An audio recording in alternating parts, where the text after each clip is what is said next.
주님 안에서 이렇게 될 수 있어서 감사하고 반갑습니다. 주님께서 주시는 평화가 여러분 가운데 함께 하시기를 바랍니다. 오늘 같이 교독해 주신 말씀, 마가복음 11장 말씀을 중심으로 해서 본질에 충실한 교회, 내가 어떤 교회가 되어야 할지 함께 우리 하나님 주신 은혜를 나누기를 원합니다. 우리가 갑자기 기도 부탁을 받게 되면은 당황하게 됩니다. 그래서 너무 잘 아는 것도 깜빡하게 되는 수가 있어요. 우리가 항상 기도하고 나면 끝에 예수님 이름으로 기도합니다. 아멘. 이렇게 끝나는데 사람이 당황하면은 그렇게 익숙한 그것도 잘 생각이 안 날 때가 있습니다.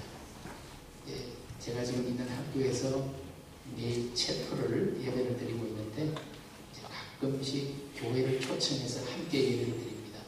그럼 이제 초청받은 교회 목사님이 설교도 하시고 장로님이 기도를 하시고 이렇게 하는데 전에 한번 우리 장로님이 기도를 시작을 했는데 끝을 이게 맺지를 못하시고 예수님 이름으로 기도하고 끝나면 되는데 그게 안 돼가지고 그냥 아멘으로 끝나버렸어요. 그래서 이거 어디서 끝을 내야 되나. 본인도 당황했고 저도 예전에 어릴 때 이런 이야기를 들었습니다. 우리가 기도하고 나서 꼭 끝에다가 예수님 이름으로 기도합니다. 아멘. 이렇게 해야 되지. 그걸 안 하면 앞에 기도가 다 무효가 된다는 이야기를 저는 들은 있습니다. 정말 무효가 될까요? 왠지 이제 그걸 안 붙이면 찜찜해지는 거예요. 아, 내가 기도합니다. 무효가 되었나. 그러나 가만 생각해 보면은 찜찜할 이유는 없다고 생각합니다. 왜냐하면 우리 하나님께서는 우리가 구하기 전에 우리의 기도의 내용을 다 아시는 분이고 또 우리 마음의 생각과 뜻을 감찰하시는 분이기 때문에 우리 마음을 이미 구하기 전에 다 알고 계시는 분입니다. 그리고 예수님께서 제자들에게 기도를 가르쳐 주시면서 우리가 지금 고백하고 있는 주님의 기도, 주기도문 끝에 보면은 예수님 이름으로 기도합니다. 아멘은 없습니다. 그래서 그게 없어도 무효가 될 것 같지는 않습니다. 정작 중요한 것은 정말 기도하는 사람의 그 마음과 태도가 중요하다고 생각합니다. 오늘 잘하는 기도, 못하는 기도는 없다고 생각합니다. 그러나 진실한 기도와 진실하지 못한 기도는 있을 수 있습니다. 우리가 정말 우리의 마음을 다해서 하는 기도와 형식적으로 그저 하는 기도는 분명히 차이가 있을 겁니다.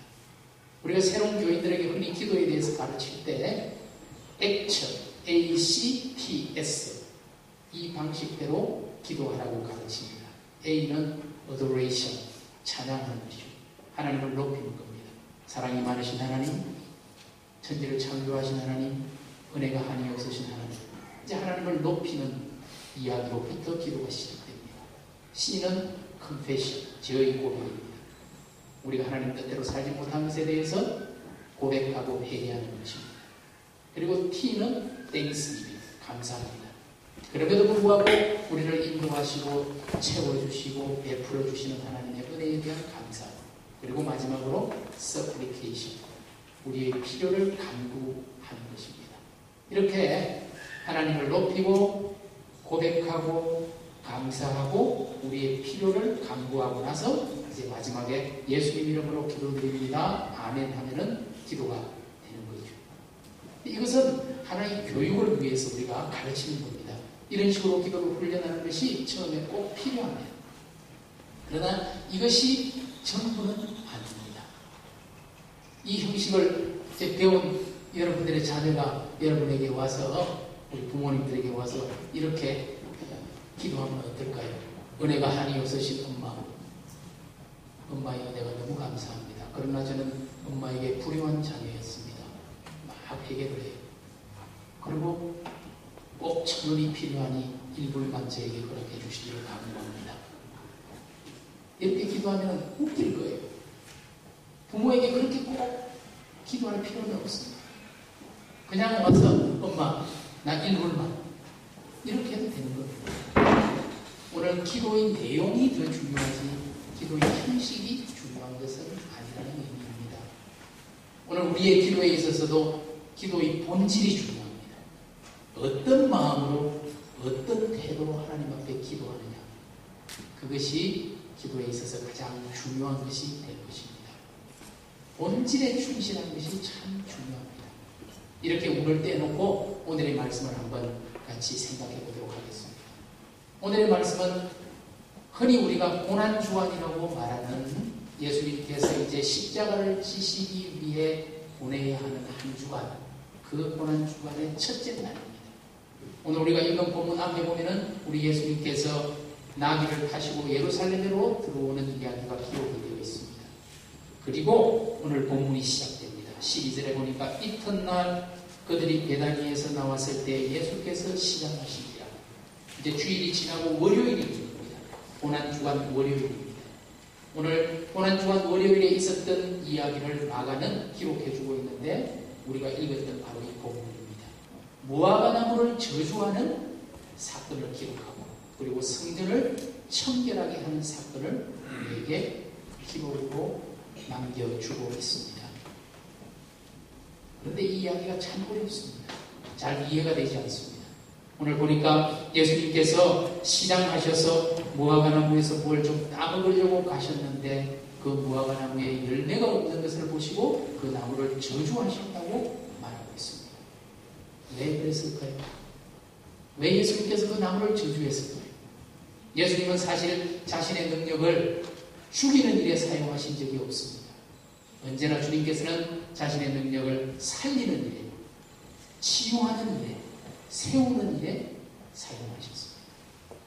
제가 알기로 예수님께서 한 번 딱 죽이는 것과 관계된 일이 있는데 마가복음 5장에 보면은 군대 귀신 들린 한 사람을 살리기 위해서 그 군대 귀신을 돼지떼 2,000마리에 몰아넣고 그 돼지떼가 몰살당하는 이야기가 나옵니다. 그러나 그것은 천하보다 귀한 한 생명을 살리기 위해서 일어난 일입니다. 오늘 이야기와는 본질적으로 차원이 다른 이야기죠. 오늘 가만히 있는 나무가 왜 저주를 받았을까요? 특별히 13절 제일 끝에 보니까 무화과의 때가 아니라고 말하고 있습니다. 더 이상합니다. 무화과의 때가 아니라 열매가 없었는데 왜 주님은 그 나무를 저주했을까요? 사실 이스라엘에 있는 무화과 나무는 6월과 7월이 아주 맛있게 무화과가 익는 절기입니다. 그런데 오늘 이야기가 기록된 이 시점은 아마도 3월 말이나 4월 초쯤 되었을 겁니다. 지금도 우리가 부활절을 3월 말이나 4월 초, 4월 중순에 부활절이 오지 않습니까? 지금 부활절을 얼마 앞둔 바로 한 주 전 월요일입니다. 아직까지는 무화과가 완전히 익지를 않았습니다. 그렇기 때문에 무화과의 때가 아니니라라고 말을 합니다. 그런데 보통 무화과 나무에는 이제 이때라도 풋 열매가 맺혀 있습니다. 그래서 대부분 사람들이 아직 익지 않은 풋 열매를 따서 먹기로 합니다. 아마도 예수님께서는 풋 열매라도 있으리라고 생각했을지도 모르겠습니다. 그렇다 하더라도 아직 이 이야기가 완전히 이해되지는 않습니다. 그런데 또 한 가지 중요한 이제 우리가 기억해야 될 일이 무화과 나무는 열매가 맺히고 난 후에 잎사귀가 무성해진다고 합니다. 그런데 오늘 이 무화과 나무를 보니까 잎사귀가 무성한 것을 보시고 당연히 열매는 이미 있겠구나 생각하시고 주님이 가신 겁니다. 원래 무화과 나무는 열매가 맺히고 잎사귀가 무성해지기 때문에. 그런데 가보니까 열매가 없었어요. 뭔가 나무가 이상합니다. 아직 잎이 그렇게 무성해지고 잎이 나올 때가 아닙니다. 열매가 없는 것을 봐서 아직 한참 있어야 열매가 나오고 또 잎이 나와야 되는데 이상하게 잎만 있고 열매가 없습니다. 분명히 이 나무가 뭔가 이상합니다. 그렇다고 해서 예수님께서 이 나무를 저주하는 것이 아직 이해되지는 않습니다. 왜 그랬을까요? 오늘 우리가 이 본문을 읽을 때 바로 그 뒤에 부분과 함께 읽어야 비로소 온전히 이해가 됩니다. 이 사건의 상징적이고 예언적인 의미를 우리가 함께 읽어야 한다는 것입니다. 그 뒤에 이야기가 바로 성전을 청결하게 하는 이야기로 연결이 됩니다. 그렇습니다. 이 무화과는 아무런 열매도 없고 겉만 요란한 이스라엘의 성전을 상징적으로 말하고 있는 것입니다. 잎은 많지만 겉은 요란하지만 열매가 없는 무화과 나무처럼 이스라엘의 성전이 교회가 겉은 화려하지만 알맹이가 없이 본질을 잃어버리고 껍데기처럼 존재했을 때 오늘 무화과 나무처럼 저주를 받을 수밖에 없다는 것을 상징적으로 우리에게 가르쳐주고 있는 겁니다. 이 이야기가 잘 보시면은요, 이야기 배열이 이렇게 되어 있습니다. 12절부터 13, 14절까지 무화과나무 이야기가 나옵니다. 그리고 15절부터 성전을 청결하게 하는 이야기가 나옵니다. 그리고 다시 20절에 보시면은 그들이 아침에 지나갈 때 무화과나무가 마른 것을 보고 무화과나무 이야기가 다시 나옵니다. 무슨 의미입니까? 오늘 이 본문의 배치가 무화과 이야기, 성전 청결 이야기, 다시 무화과 이야기, 샌드위치식으로 배열이 되어 있다는 겁니다.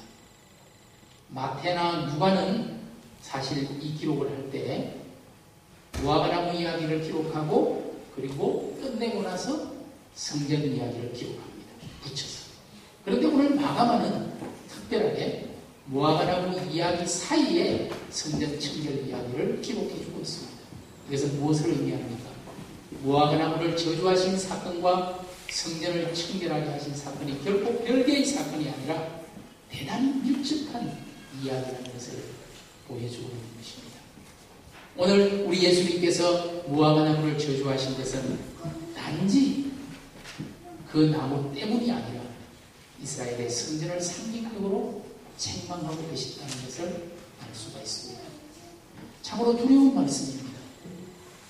오늘 잎만 무성하고 열매가 없는 무화과나무가 주님의 저주를 받았다면 오늘 우리들의 삶 가운데 그리스도인이라는 이름은 있고 말은 무성하지만 우리가 믿음의 열매를 갖지 못한다면 주님으로부터 책망받을 수밖에 없음을 경고하는 말씀입니다. 오늘 교회가 경건의 모양만 갖추고 경건의 능력을 잃어버렸다면 교회가 갖추어야 할 본질을 잃어버렸다면 열매를 잃어버렸다면 주님의 책망을 받을 수밖에 없음을 우리에게 경고해주고 있는 것입니다. 사실 이 성전은 대단한 성전이었습니다. 헤롯 성전이라고 불리는 성전입니다. 예수님 당시에도 계속 짓고 있었던 성전입니다. 헤롯 대왕이 주도가 되어서 시작한 공사입니다. 이 성전이 처음 시작된 것은 BC 19년에 시작이 되었습니다. 예수님 오시기 훨씬 이전에 이 성전 공사가 시작된 겁니다. 그리고 예수님이 돌아가시고 나서도 한참 있다가 AD 63년에야 이 성전이 완공이 되었습니다. 82년 동안 지은 성전입니다.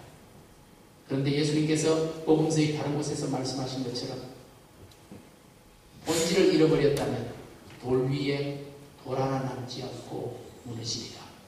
그 이론의 말씀처럼 이 헤롯 성전은 82년을 지었지만 7년 후에 70년에 무너지고 말았습니다.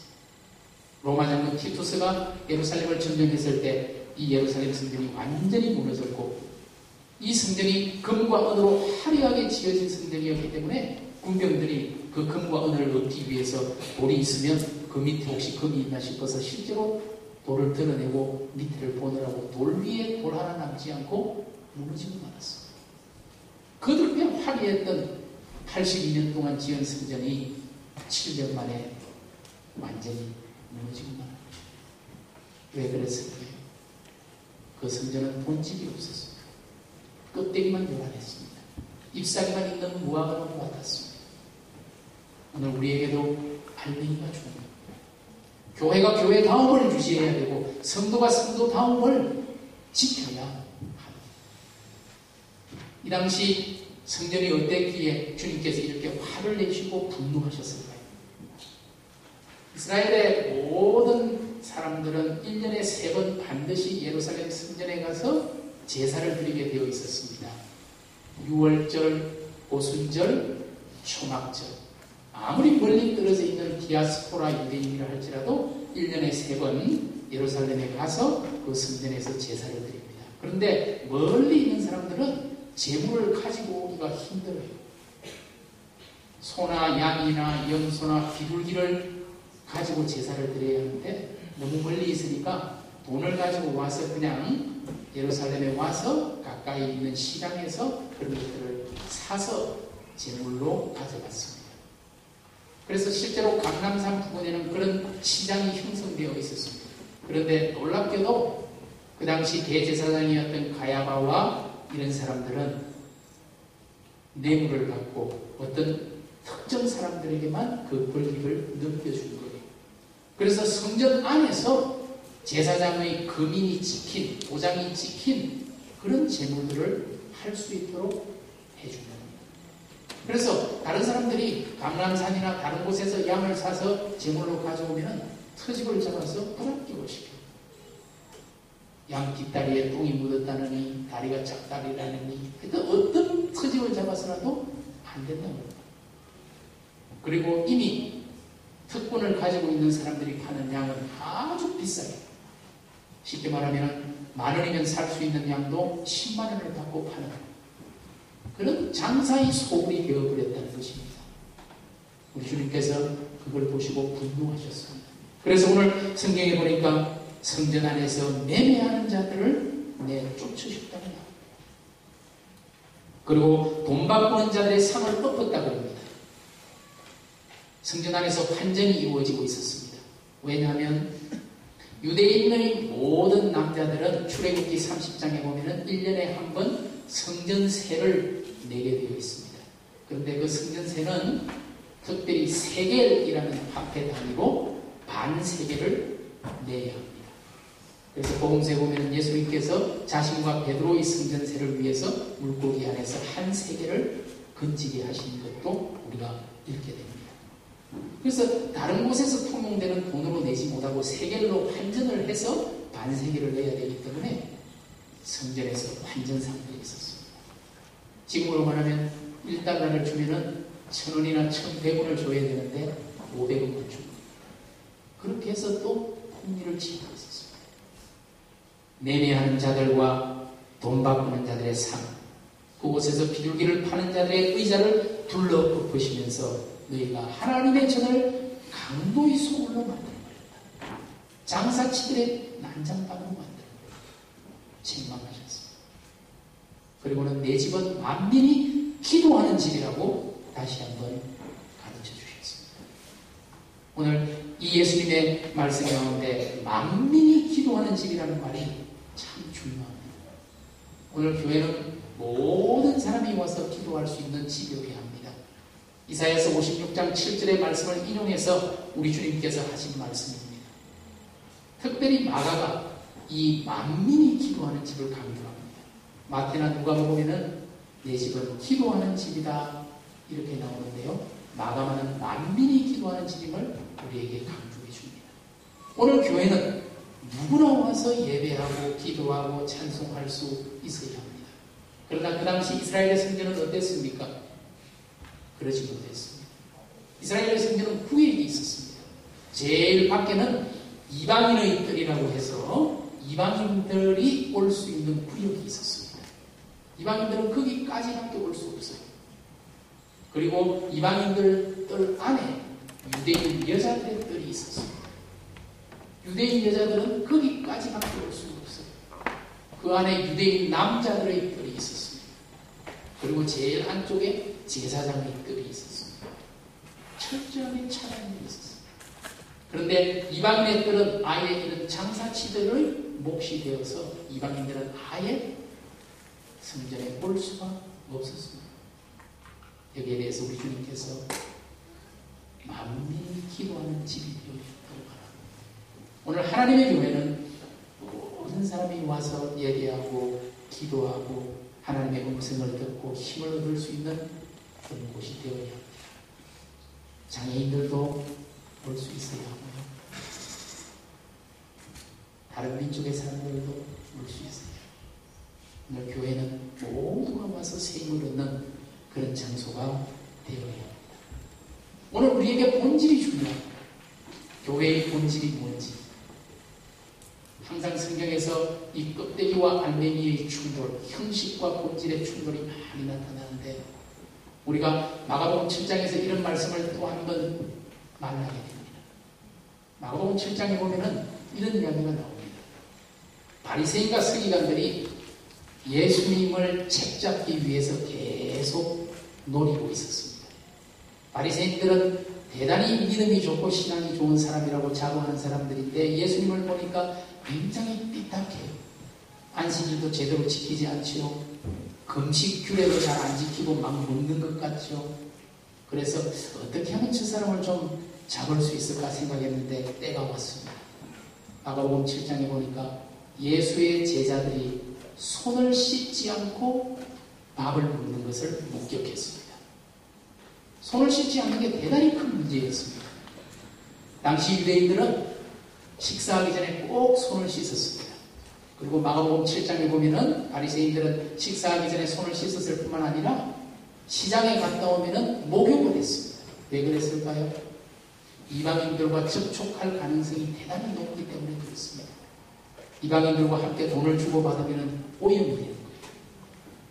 그리고 또 자기도 모르게 이렇게 그래서 목욕을 하고 손을 씻고 심지어는 주기적으로 그릇과 이런 숟가락 같은 걸 닦아줬습니다. 왜냐하면 파리가 이방인의 밥그릇에 앉았다가 자기 밥그릇에도 앉을 수 있어요. 그래서 주기적으로 그걸 닦아주도록 규정하고 있었어요.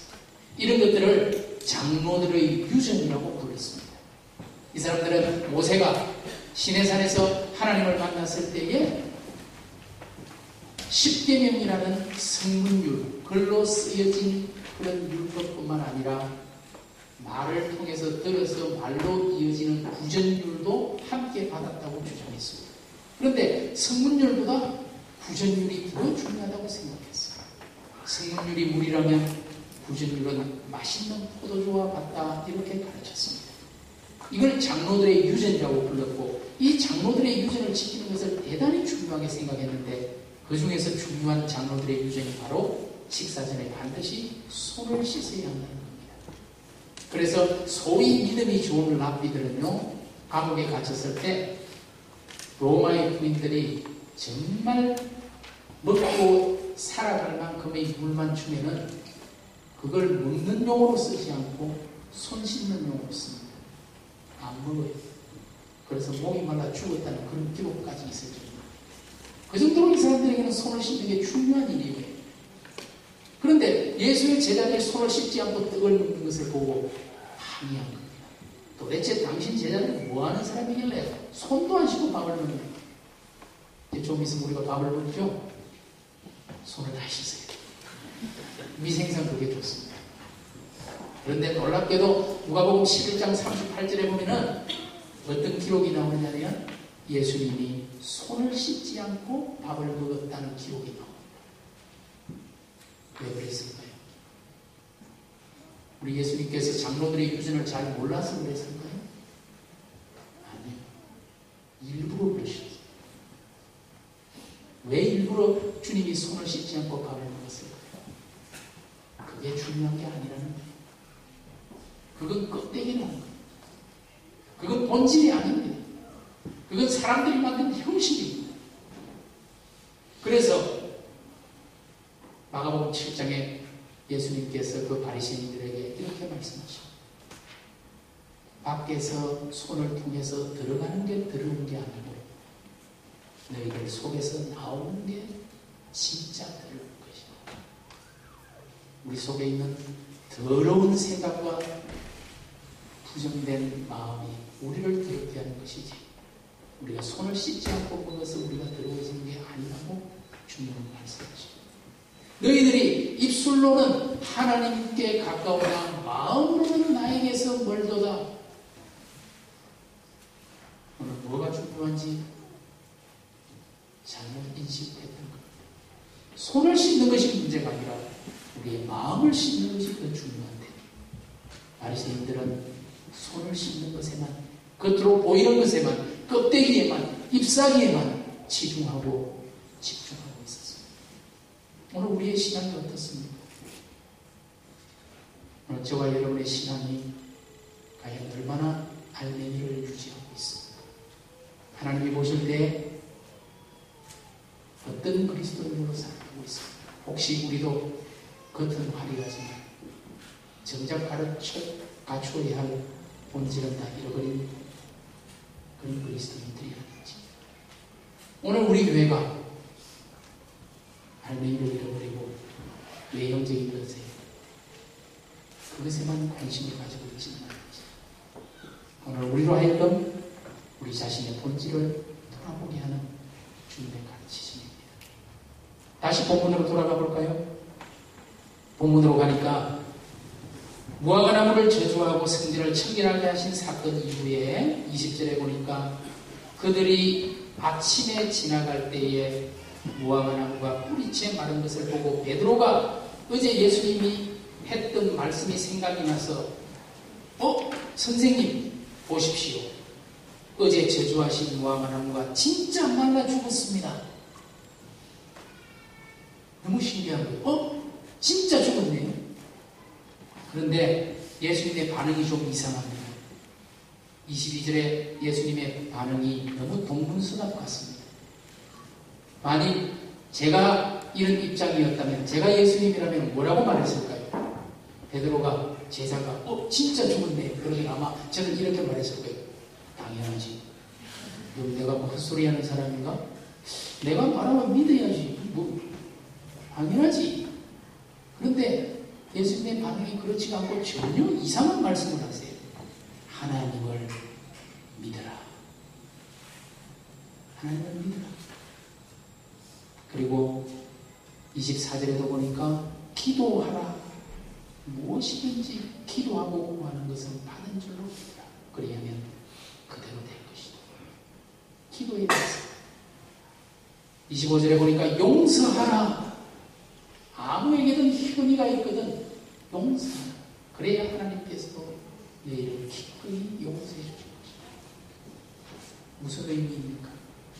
왜 갑자기 이 말씀이 나왔을까요? 네. 오늘 우리가 갖추어야 할 열매에 대해서 말씀해 주신 겁니다.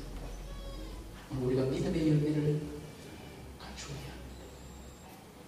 기도의 열매가 있어야 합니다. 그리고 용서하는 사랑이 필요합니다. 오늘 우리가 정말 그리스도인이라면 믿음의 사람이 되어야 합니다. 다른 것이 중요한 것이 아닙니다. 오늘 우리에게 정말 하나님을 믿는 믿음이 있는지를 점검해야 합니다. 우리가 기도를 신뢰하고 있습니까? 정말 하나님의 사람이라면 기도를 신뢰해야 합니다. 내 방법, 내 생각, 내 뜻이 아니고 하나님의 방법, 하나님의 때, 하나님의 생각대로 해달라고, 제가 부족하기 때문에 하나님 도와주십시오라고 기도하는 사람, 그 사람이 그리스도인입니다. 용서해야 합니다. 우리에게 용서의 열매가 필요합니다. 오늘 교회도 그렇습니다. 교회는 믿음의 공동체여야 합니다. 다른 것을 자랑할 필요가 없습니다. 얼마나 큰지, 얼마나 화려한지, 얼마나 좋은지 아니요. 오늘 그 교회 공동체에 속한 사람들이 얼마나 믿음의 사람인지, 얼마나 기도의 능력을 갖춘 사람인지, 얼마나 서로를 용서할 수 있는 사랑의 사람인지, 그것이 오늘 교회의 본질이 되어야 합니다. 오늘 우리 주님께서 너희가 만민이 기도하는 집을 만들라. 네, 여러분 복음을 들고 나아가서 정말 하나님의 사람들을 만들어내십시오. 선교가 무엇입니까? 오늘 선교주의라고 되어 있거든요. 선교란 내가 복음이 되어 세상 속에서 예수의 사람으로 살아내는 것이 그것 자체가 선교입니다. 오늘 우리의 열매로 사람들을 우리가 정말 예수의 사람인 줄도 고백할 수 있도록, 그리고 예수가 얼마나 위대한 분인지를 고백할 수 있도록 만드는 것. 그것이 진정한 선교가 될 것입니다. 혹시 여러분 앞에 태산처럼 큰 산이 놓여 있습니까? 믿음으로 그 산을 바다로 옮길 수 있는 그런 믿음을 갖추었으면 좋겠습니다. 그런 기도의 능력이 있었으면 좋겠습니다. 혹시 불편한 관계에 있는 사람이 있습니까? 용서할 수 있었으면 좋겠습니다. 우리가 이미 용서받았기 때문에 기꺼이 용서할 수 있는 그리스도인이 되기를 바랍니다. 베델 교회, 제가 와서 생각해 보니까 베델 교회야, 벳엘이죠. 엘이 하나님이고 벳이 집이지 않습니까? 하나님의 집. 예. 이 교회는 하나님의 집입니다. 하나님의 집에 꼭 있어야 할 열매들, 그 열매들이 많이 맺혀서 여기 표처럼 사람을 즐겁게 하는 공동체가 아니라 하나님을 기쁘시게 하는 그런 교회가 꼭 될 수 있기를 주님의 이름으로 축복합니다. 기도하겠습니다. 하나님 감사합니다.